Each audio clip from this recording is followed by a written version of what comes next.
So welcome one and all to yet another episode of Big Size Backyard Barbecue. It's springtime in Christchurch, New Zealand at the minute, so it's a little bit fresh this morning, but we do have some reasonably beautiful views out over the hills. So these are the Port Hills at the back of my house. Today I'm going to be cooking this magnificent pork shoulder. The first thing we need to do is light the fire.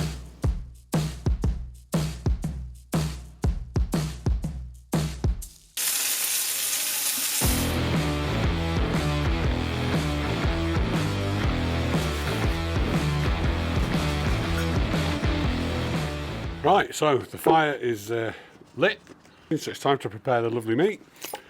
Today we've got a pork shoulder from the Beckenham Butchery, which we're going to be sorting out, and we're going to be cooking that low and slow.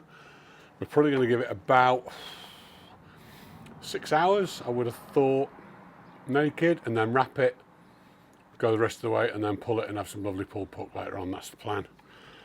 I was really hoping to use my new toy today, which is this that Chris Wayne Walsh made for me, old Chris Wabbit. A lovely old Foster's cleaver. So there we go, as I said, a lovely Boston butt joint from the Beckenham Butchery. This one was actually frozen, so it's been defrosting for 24 hours. And now I'm going to give it a bit of a tickle up. Not that the stuff from there ever needs much attention. They do supply fantastic meat. So now we just get the plastic off this.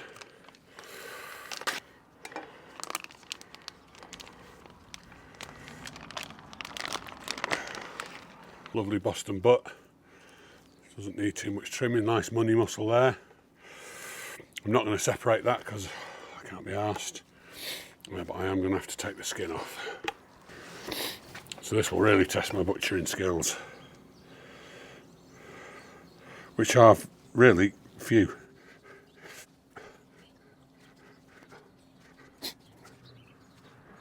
Normally I would get the butcher to do this for me because I would normally not be buying a frozen one. But that was all he had. We do want to leave some fat on the top of this, but not too much because it tends to go to like fairly gelatinous with the slow cook.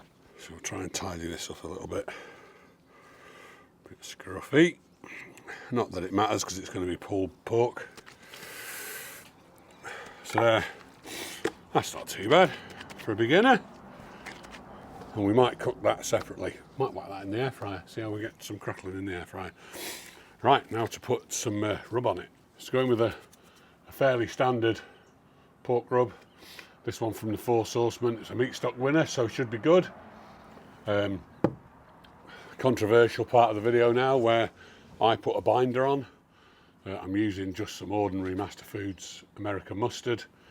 Nothing fancy. All it is there for is to make the rub stick to the meat. Some people think it enhances the flavour. I don't think it actually makes a toss of difference, but it does make the rub stick to it a bit. You see the rub's obviously got quite a lot of paprika in it. It's bright red. Yeah, smells pretty good though. And as my favourite Texan YouTuber says, old Chuds, Bradley Robinson, he's a big exponent of not forgetting the sides. So you don't really need much mustard on these because it's going in for such a long time that there'll be no mustard flavour left by the time we're finished.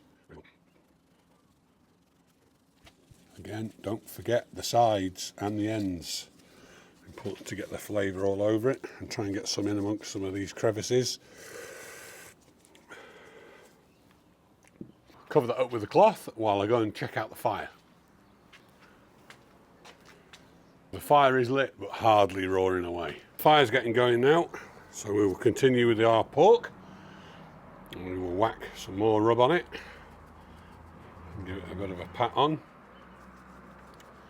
just to make sure it's all in all the little pockets and bits and pieces. We don't want to waste it, but you don't want to put too much on, because if you put too much on it can go a bit cakey. Oh, look at that.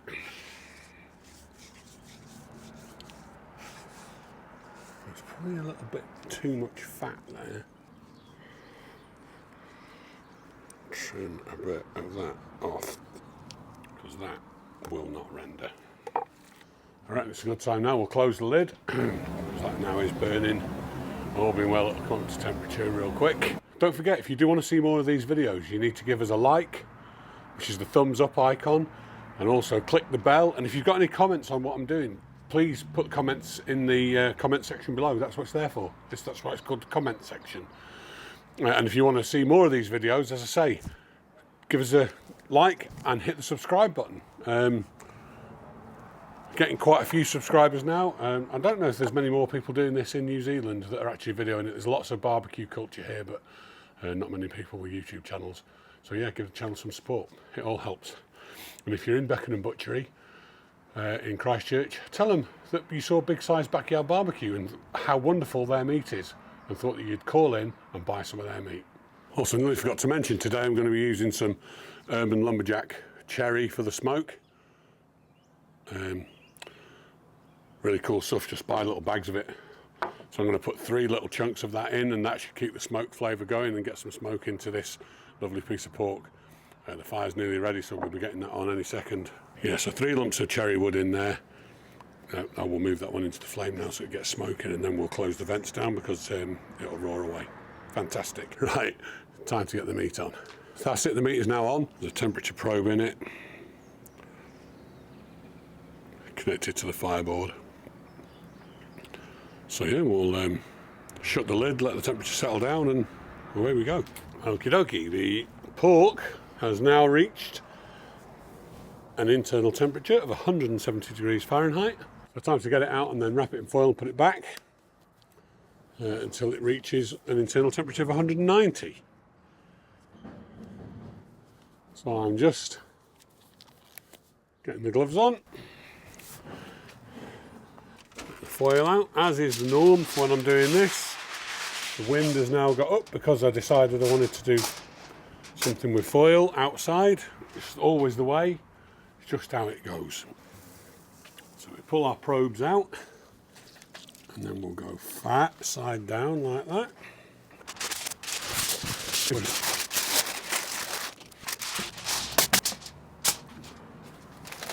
I'm actually going to double wrap it today because I want to put a bit of liquor in here, like a braise, and I'm actually using some ginger ale because you really just want some liquid with some sugar. Fat Coke would have done, but I haven't got any Fat Coke, I've only got thin Coke. So just a little bit in there just to give it a bit of moisture and a bit of sweetness. And then try and get the top back on the bottle without looking at the bottle. That's always difficult.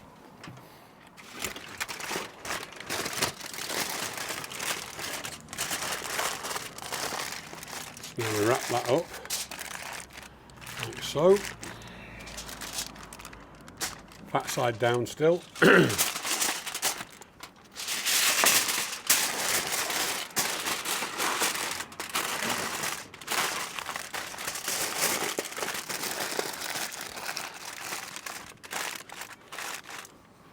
Now we take the lovely parcel and pop that back on the thingy, on the, I was going to call it a braai then, it's not a braai, it's a barbecue, we're not in South Africa. And then just got to shove the probes back in so that we can keep an eye on the temperature of the meat. Shut the lid down again, and that is it. So we leave it now until that comes up to internal temperature of about 190. Which probably won't take that long.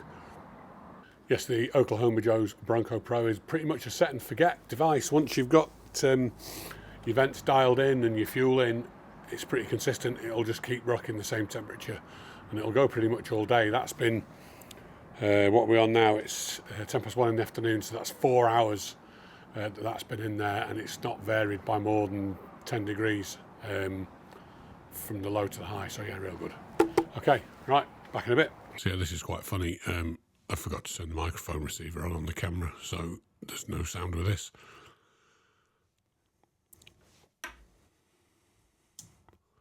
So what I've done to get the meat out of the smoker, and then we'll open the foil up to let the steam out, and that was kind of stop it cooking for a bit. And most of the liquid had drained out because there was a hole in the foil. So just literally let it out and have a sort of a prod at it and feel that it feels tender. And as you can see there, it's pulling quite nicely. So that's probably ready to go. So now I've let the steam out and just wrap it back up again. And then it gets wrapped in a towel. So you wrap it in the towel and then pick it up and put it in the chili bag. And then it just goes in the chili bag and rests in there for about an hour. Or maybe two. Until you're ready to eat it. It will stay in there for 2 or 3 hours until you're ready to pull it. So now it's wrapped and in the chili bag. We normally chuck that just in the garage and then leave it for probably, I'll say, 1 or 2 hours. There's no lip sync on this bit because I, as I said, completely forgot to turn the microphone on. So all of this commentary was a real waste of time, but we'll see how it goes. So you couldn't make it up, could you? Just about ready now to get the pork out and shred it, and it started raining, well, drizzling. It's not quite raining yet, but it's got that feeling that it's going to rain very shortly. Right, so what I'm going to do, I'm going to go get the pork out of the garage, come back here, and then I'm going to pull it apart and put it in the tray, and then take it inside, whack it in the oven, just to keep warm with a bit of tin foil over it while I sort out the barbecue sauce. So here we have it. A lovely pork parcel. Look at that badger. That's been resting for just over 2 hours. So now we're just going to pull it all. Pull it off there's a bone here. Look at that, man. That's so good. Look at that. Beautiful pulled pork. That is absolutely perfect. Look at that, man. Just look at that. That's so good.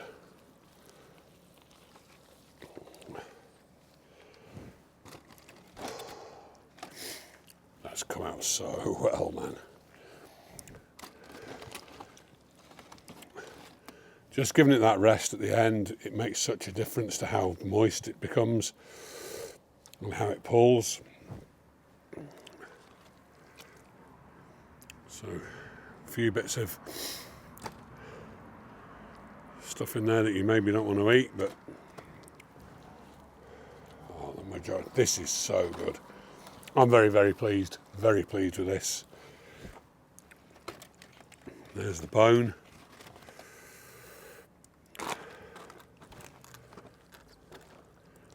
So I'll probably leave some of this fat behind. We don't want that.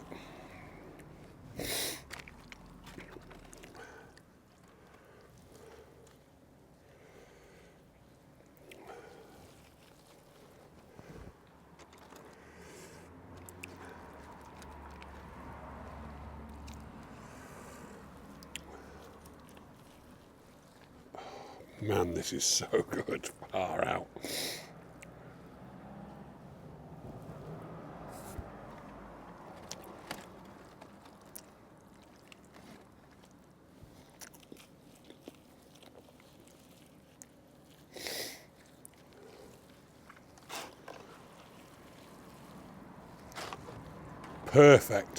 Perfect pulled pork.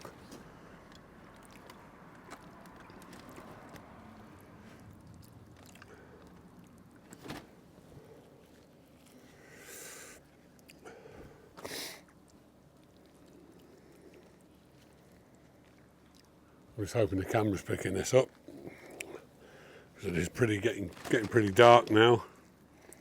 As I said earlier on, still spring in New Zealand, not summer by a long way.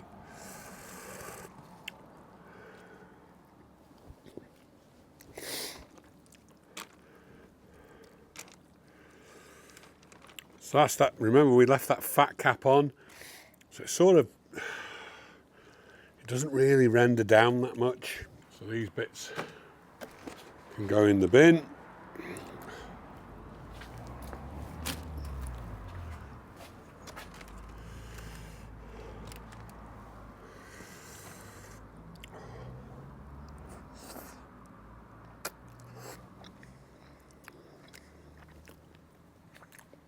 Okay, that's good.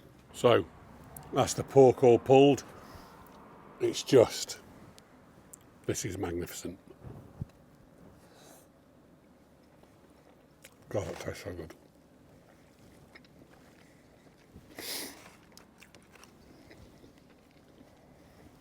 Such a good piece of pork. Beckham and Butchers, you did it again. Magnificent.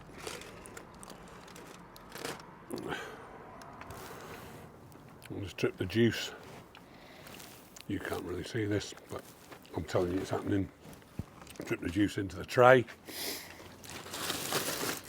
The rubbish goes in the bin.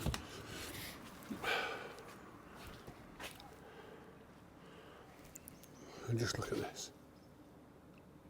Oh, so good. Man, that's so good. Fantastic. Oh, can't tell you. I'm so pleased with that. That's my first time. That's my first time doing the. First time doing the Boston butt on the Oklahoma Joe's. Man, that was so good. I cannot wait to have that and eat it. Remember, if you've enjoyed this video, hit the thumbs up, give us a like. Hit the subscribe button so that you don't ever miss an episode. Hit the bell so that you get a notification every time I make a video. If you have any comments about you think I've done anything right, done it wrong, or if you've tried any of the recipes, give us a comment down in the comment section. That's what it's there for. Fantastic. Till next time.